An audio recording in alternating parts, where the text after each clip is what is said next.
Bonjour mesdames, bonjour messieurs téléspectateurs de la plateforme de la télévision Renaissance. C'est le rendez-vous du journal en français, le journal que vous pouvez également consulter sur notre compte YouTube de la télé Renaissance. La Commission Vérité et Réconciliation sévère en sigle annonce l'enterrement des ossements découverts dans la province de Mwaro.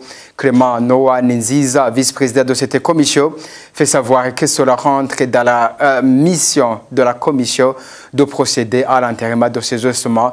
Nous devons cet élément au site web TV Kabaza du Burundi. La commission Vérité et Réconciliation informe le public qu'elle organise dès ce mois d'octobre 2018 des cérémonies d'enterrement dans la dignité des restes humains déterrés récemment dans les fosses communes éparpillées quelque part dans le pays.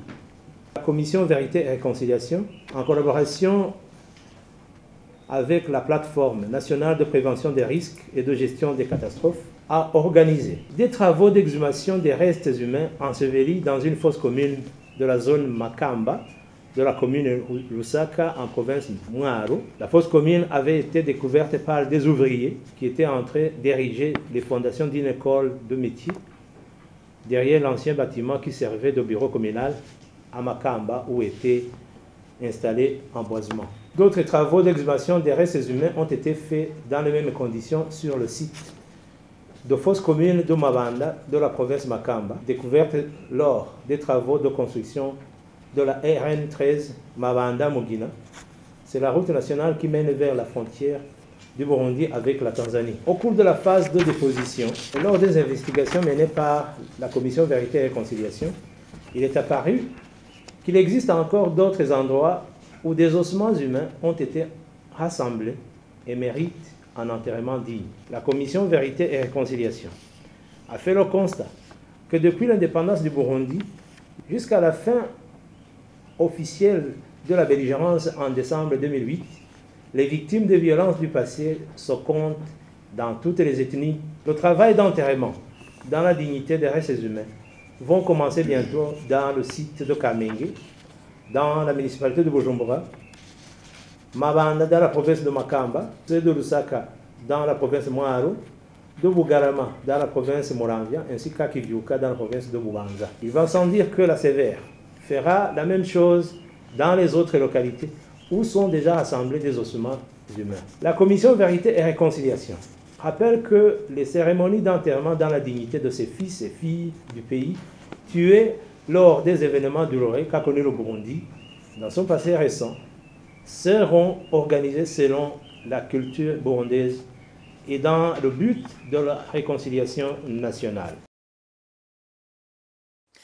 Et la Commission Vérité et Réconciliation sévère devrait prendre le devant dans la gestion des ossements qui sont découverts dans différents coins du pays.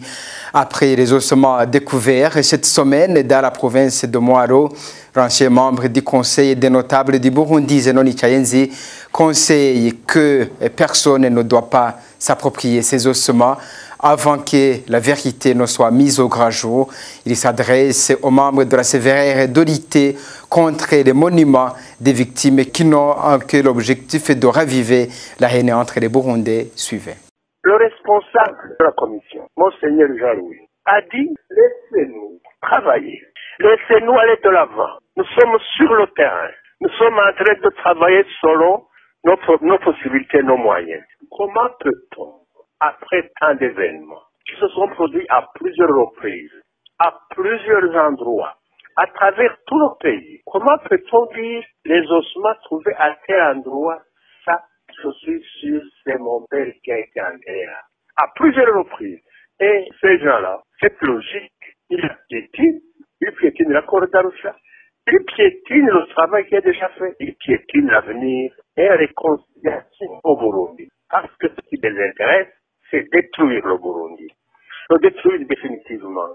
Nous n'accepterons pas que le Burundi de nos ancêtres, que le Burundi digne de respect, d'abord par nous, et puis par les autres, nos partenaires étrangers, nous n'accepterons pas que le Burundi soit piétiné de nouveau, y compris les ossements de nos parents. Nous demandons à la Commission d'être ferme, de faire disparaître tous ces monuments qu'on est en train d'élever partout dans le désordre comme toujours. Au Burundi, c'est caractéristique de la période que nous vivons. Il n'y a personne qui a l'autorité de dire ça, c'est fini. Ça, on ne dépasse pas. Ça, vous avez tort. Il faut que quelqu'un dise, nous souhaitons que le responsable nous comprenne, qu'il y ait un peu d'ordre, un peu de respect pour ceux qui sont sur le terrain, pour nos ancêtres, pour nos morts. Ce sont des Burundais et nous devrions soutenir l'idée qu'il y a une commission qui est sur le terrain, qui va nous présenter les conclusions et nous allons en discuter au moment voulu. Voilà, c'était Zeno Nichaenzi. Il a été joué par téléphone et par la rédaction de la télé Renaissance. Et le projet de construction des monuments des victimes Hutus de 1972 n'a que d'autres visées que de semer la haine entre les différents groupes qui composent le Burundi. Même si les autorités disent qu'ils ne savent pas ce projet, ce n'est pas possible quand le projet puisse se faire à leur insu. Le mouvement pour la régénération nationale et Morena en sigle déplore que cela puisse causer d'autres formes de violence si la gestion reste dans les mains des personnes mal intentionnées. Écoutez Maître Isidore Lufikiri, ancien bâtonnier de Bujumbura et président de Morena. Ce monument, comme je le disais, ceux-là même qui tentent de l'ériger n'y croient pas. La preuve en est que quand on demande au gouverneur de la province de Gitega où c'est érigé, il dit qu'il n'en sait rien. Alors qu'entre Nyambeho, où soi-disant monument est mis, et le chef-lieu de province, il n'y a même pas plus de 10 km. Alors, ça se trouve dans une circonscription administrative où il y a un administrateur, un staff administratif, où il y a des chefs de zone, où il y a des chefs de colline, jusqu'au plus petit niveau. Le gouverneur ne peut pas en ignorer. Mais quand on lui pose la question, s'il en sait quelque chose, il dit qu'il n'en sait rien. Quand on pose la question au président Hutu de la commission Vérité et Réconciliation, Monseigneur Louis Nahimana, il dit que cela ne rentre pas dans le cadre de son programme et que pratiquement il n'en sait rien. On est en train de bâtir un soi-disant monument sur un mensonge grossier. Un mensonge grossier, et c'est pourquoi personne ne l'assume. Et on n'a pas vérifié la soi-disant fosse commune qu'il y aurait à cet endroit. Ni n'a vérifié si c'est une fosse commune d'abord des Hutus ou des Tutsis ou d'autres. Ni n'a vérifié d'aucune date cette fosse commune, si réellement fosse commune il y a. Et tout un tas de choses. Qu'est-ce qui empêcherait par exemple que ce soit les dernières victimes de 2015 ou 2016 qui sont enterrées là? Bref, je pense sur ce commentaire, mais ce que je voudrais dire, c'est que les gens qui sont en train de manipuler le mensonge en interne et en externe sur les événements de 72 comme étant les événements où le génocide, où les Tutsis ont commis un génocide contre les Hutus, sont de grossiers menteurs. Demain, le jour où on va mettre en place des institutions crédibles, neutres, compétentes pour déterminer l'identité du crime de 72 en termes de génocide ou non, la vérité va apparaître à la surface. Et vous verrez tous ces gens qui écrivent ou répandent le mensonge sur la terre entière, ils vont prendre fuite parce que la vérité va les confondre. Même son de roche des femmes et filles pour la paix et la sécurité au Burundi, Marie-Louise Barichako ne mâche pas les mots. C'est une façon de chercher de gagner la sympathie d'une partie des Burundais, ce qui est très dangereux pour une société aussi fragile que la nôtre. Le pouvoir manifeste sa faiblesse de contrôle du pays et cela risque de replonger notre pays dans une autre forme de violence. On l'écoute. Rassembler ou réconcilier les Burundais, ça, oublions. Je pense que ce n'est vraiment pas dans l'objectif de ceux qui gouvernent le Burundi aujourd'hui. Avant même que le conseiller ne parle, le conseiller du gouverneur, je veux dire, dès la sortie des informations sur l'existence de ce monument, l'ombudsman s'est exprimé, le président de la CVR s'est exprimé. Ça suffisait pour que ce monument disparaisse si vraiment le gouvernement est de bonne foi. Nous avons compris que le gouvernement n'y croyait pas, que le gouvernement n'était pas de bonne foi et que le gouvernement soutenait ces monuments puisque c'est resté au vu et au su de tout le monde et personne ne dit rien. Et maintenant, le conseiller du gouverneur sort pour confirmer. Donc, qu'est-ce que nous concluons? Nous concluons que l'idéologie divisionniste, l'idéologie de génocidaire, j'ose le dire, parce que c'est ça que ça exprime, est là en train de faire son chemin petit à petit et le gouvernement n'est pas gêné. Le gouvernement n'est pas gêné et je crois que là, c'est à la population elle-même de se protéger. Que ce soit les Hutus, que ce soit les Tutsis, ils devraient se lever aujourd'hui pour dire non à la division, dire non à tous ces actes de haine qui sèment la division, qui sèment la haine entre la population, parce que demain, ce qui va se passer, ça va être terrible pour tout le pays, pas seulement pour les Tutsis, pas seulement pour les Hutus, mais pour tout le pays. Je crois que c'est vraiment le moment maintenant de faire la prévention. Et moi, je me dis, si le monde ne voit pas ça, si tout le monde n'est pas en train de voir ce qui se passe au Burundi, c'est qu'ils ne veulent pas le voir. Il faut la prévention et maintenant, tout de suite, parce que sinon, il y a génocide en vue au Burundi. Et ça sera catastrophique. Je crois que ça ne se cache pas. S'il peut dire aujourd'hui, ce qui nous dérange, c'est que ce soit deux monuments, il fallait que ce soit un seul.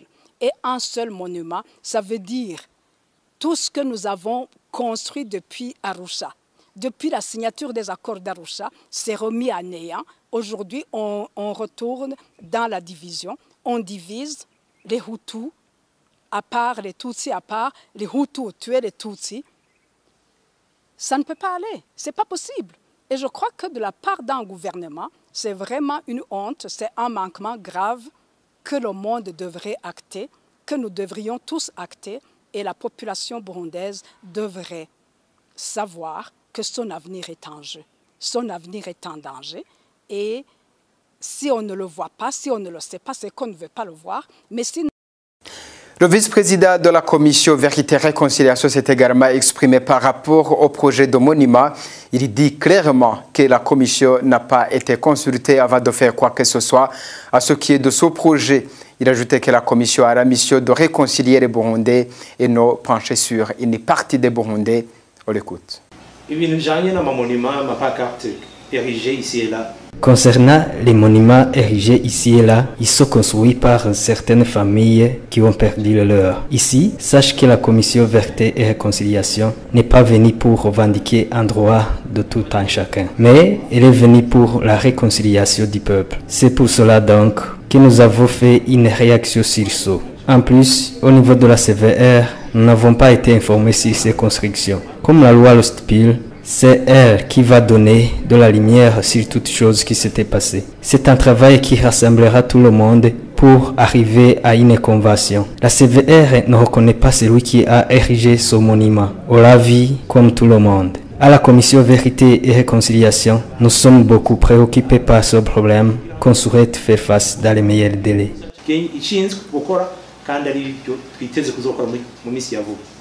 Les émissions de la radio publique africaine à travers son émission Humura Burundi parviennent au public cible, notamment les Burundais qui sont privés de les droits à l'information depuis la destruction des médias privés en mai 2015. Aujourd'hui, Humura totalise ses 3 ans sous une grande satisfaction des journalistes et producteurs.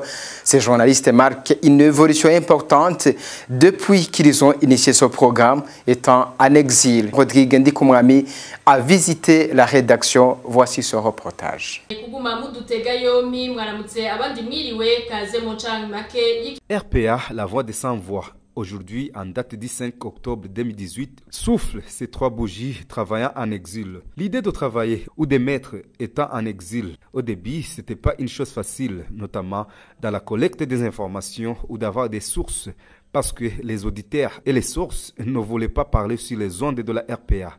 Mais aujourd'hui, les journalistes de son médium sont satisfaits d'exercer leur métier en exil, comme ils le feraient lorsqu'ils étaient au Burundi avant la destruction de la RPA par le gouvernement de Nkurunziza. Emile Nibasumba, l'un des journalistes de la RPA, salue la participation et la contribution de la population burundaise qui continue à fournir des informations sur la situation qui prévaut au Burundi dans le magazine Humura et dans les autres émissions. Oui, c'est possible, bon, vous le constatez vous-même, c'est possible. Nous venons de passer 3 ans en exil. Et nous travaillons, c'est pas la même chose qu'au Burundi, mais ça se rapproche. 3 ans,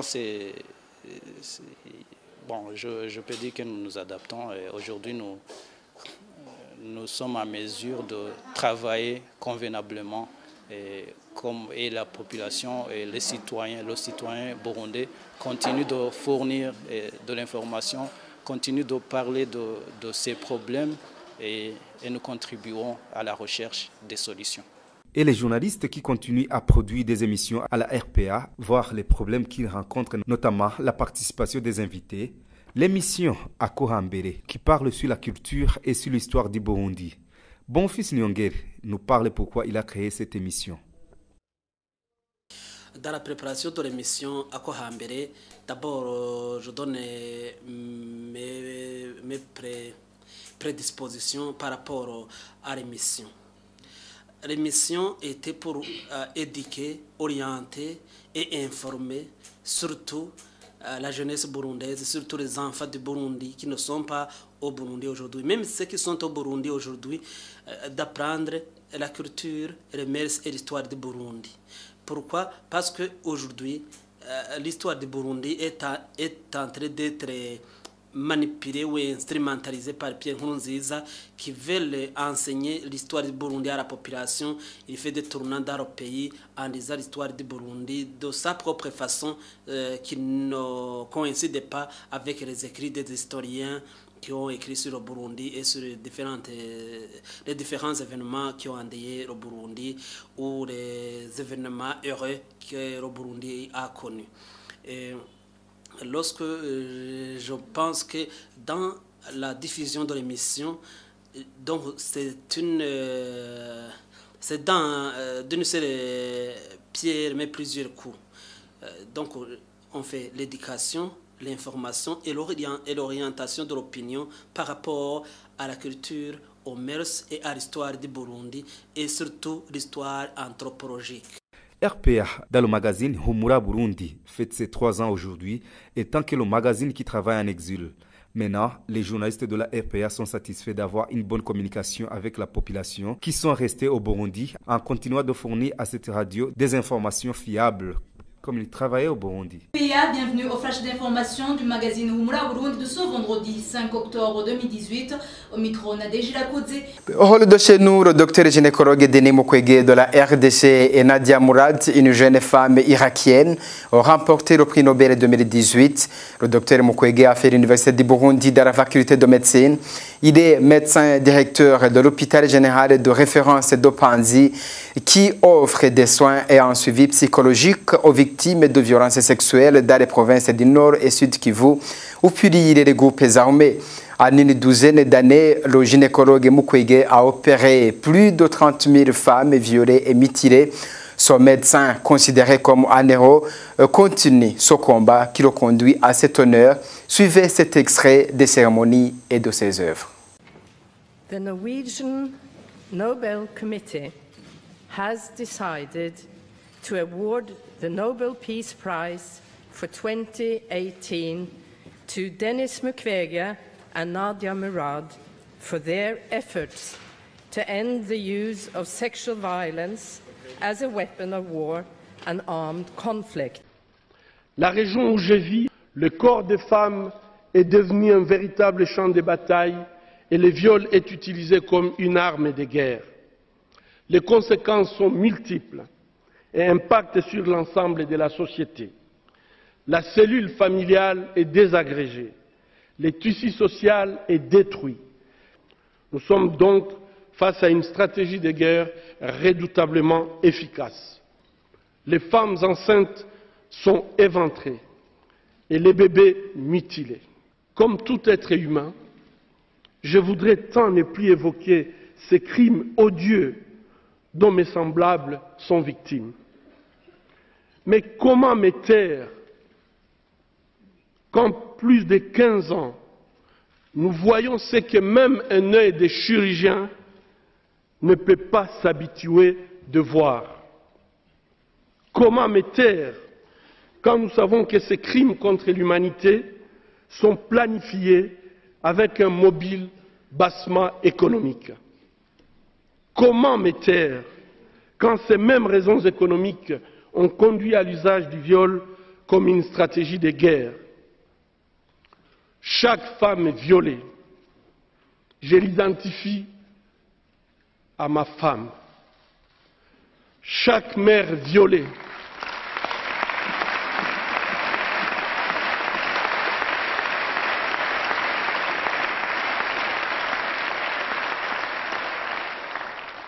chaque mère violée, je l'identifie à ma mère, et chaque enfant violé, je l'identifie à mes enfants. Comment pouvons-nous nous taire? Quel est cet être humain doué de conscience qui se tairait quand on lui amène un bébé de 6 mois dont le vagin a été détruit, soit par la pénétration brutale d'un adulte, soit par des objets contondants, soit par des produits chimiques? Déjà, un seul cas de viol est grave et nécessite une action de nous tous. Dans mon pays, il y a des centaines de milliers de femmes violées et d'autres milliers d'enfants nés issus du viol. Pour Nadia Mourad, quant à elle, elle a été d'abord enlevée par le groupe État islamique en août 2014 avant de s'adonner à la réparation des femmes violées et mutilées. Dans cette période, elle a été cruellement violée. Elle est du groupe minoritaire yézidi qui appartient à un groupe religieux pré-islamique. De sa chance de s'échapper, elle est au service des femmes qui sont violées, d'où son honneur de 2018 d'être parmi les heureux lauréats du prix Nobel. Et voilà, mesdames et messieurs, c'est ici que prend fin ce journal. Merci de nous avoir suivis. Au revoir et à la prochaine.